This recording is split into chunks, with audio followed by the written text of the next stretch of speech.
Oh, his game is special, all right. As we look at Tom Wilson's career notes, you heard McClellan mention the Cup. And this is a guy who, in their run to that championship, was such a factor, Dano. 15 points in 21 games. And then there's that physical element that he brings. I'm bringing that to you right away because not everybody has a Tom Wilson. The Caps recognized that and made sure they kept him. They're far and few between. A guy that can put the puck in the net, play that physical, robust style that every team craves. To have that guy that protects your team and makes you play a little bit bigger when you're on the ice because you have a Tom Wilson out there. But make no mistake, he skates well. He can kill penalties. And he's a guy that obviously was injured a little bit last year for large portions of the season. So coming back healthy, I expect a big year from Tom Wilson. If he ever went on the free agent market, 30 teams would line up at his door. He is that valuable, has that many intangibles, what Tom Wilson can bring. And we mentioned that physicality and finishing his checks. And, yeah, he can drop the mitts when need be. We know it's not as prevalent anymore, but your team certainly recognizes when you have a Tom Wilson on the bench that you feel a little bit safer, a little bit maybe 10 pounds heavier and an inch taller. Sure. But he skates well. He can play the game. And he's just an all-around kind of power forward that you love to have in today's game, and they are hard to find. So he gave a little bit, too, here. Let's face it. Everybody thinks, well, long-term, a lot of term, maybe a lot of money for the caliber of a Tom Wilson. Not for me. He only took a 7-year deal as well. You can't tell me he couldn't have pushed for that 8th year. So a little give and take, I think, from both sides. But he wanted to be in Washington. He did not want to go anywhere else. He wants to continue there where he's been such an important factor and force throughout his career. I love what you said, factor and force. McClellan talked about his role in the culture, also the identity of Tom Wilson. We're seeing it right here that he's a guy. When I'm around hockey people, the one thing that strikes me is when you guys say someone is tough to play against. He's the essence of that.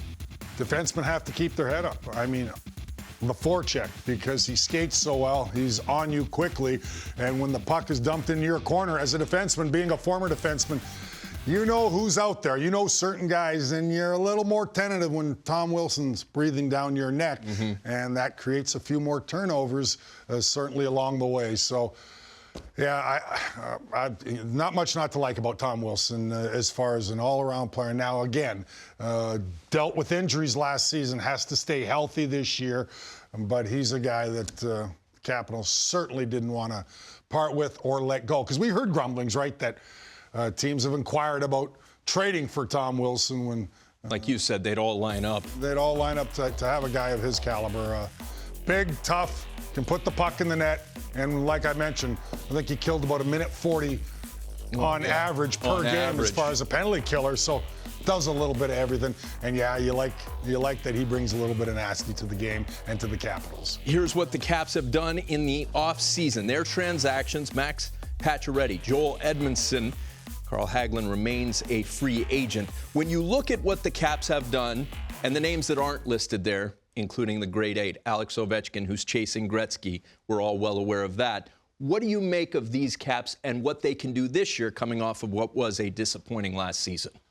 It was, and injuries was a big part of that. So health, for a lot of teams, we say it for so many teams that they have to stay healthy. No doubt. Capitals are going to have to because all the injuries they had last year, it made it very difficult for them. Are they aging? Absolutely. We can't pull any punches with that, so their window is closing as far as being a Stanley Cup contender. They won in 2018, and certainly I think General Manager Brian McClellan is a believer, like a lot of teams, get in the playoffs, and we can kind of recapture what we had in 18 and make that run. And I think so many teams, because of the competitive balance in the National Hockey, believe, get in, we've got a chance. For sure. Look no further than the Florida Panthers, who squeaked in and went to the Stanley Cup Finals. So I think that's the mentality a lot of organizations have.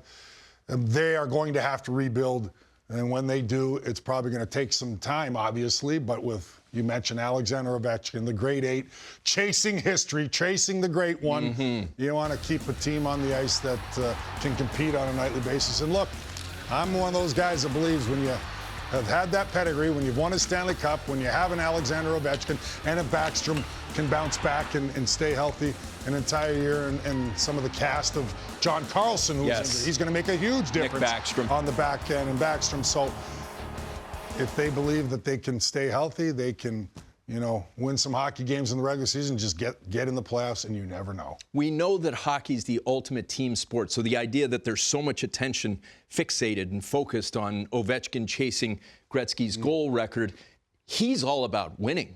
We've learned that about Alex Ovechkin. There was that false narrative earlier in his career about him being selfish. The guy competes and plays the game with so much joy. What about that? The word distraction is overused in sports, but it's certainly one of the key storylines as this team goes about its business. That guy's chasing history, as you put it. Absolutely, it's a storyline. I mean, nobody ever thought any of the great ones' records could be broken. Yeah. And now he is on the verge, or still, 70-plus goals He's in the hunt. But he's in the hunt. And that is just remarkable for the game, for the National Hockey League. Alexander Ovechkin, the best pure goal scorer we've ever seen, in my opinion. And that says a lot, in a lot of people's opinion, I am sure. But I think you got to balance it out. Look, Alex, he's won a Stanley Cup. He wants to win. When you get a taste of winning, and I think it took him some time to understand everything it took to win a cup and be that leader and be that go-to guy, because we mentioned it many times. I know when I was on the show back in 2018 when we were talking about Ovechkin in the playoffs, and I was watching him, and he was doing all of the little things, blocking shots, 2 feet inside the blue line instead of 2 feet outside the blue line, which he may have done like a lot of offensive players early in their career, just doing whatever it took to win. And when your teammates see that on the bench from your captain, and then it resonates, and they're saying, look at Alex, look what he's doing. We'd better all buy in and do whatever it takes to win, and that's exactly what they done when they won the Stanley Cup. But he wants to break that record, make no mistake about it, and why not? I mean, it's just remarkable what he's accomplished in his National Hockey League career. But for them to win and for them to make the playoffs again, Alexander Ovechkin has to score goals. He knows that, and that's what he's looking to do. It gets my attention when you say, as a great former defenseman, greatest pure goal scorer we've seen. That's huge.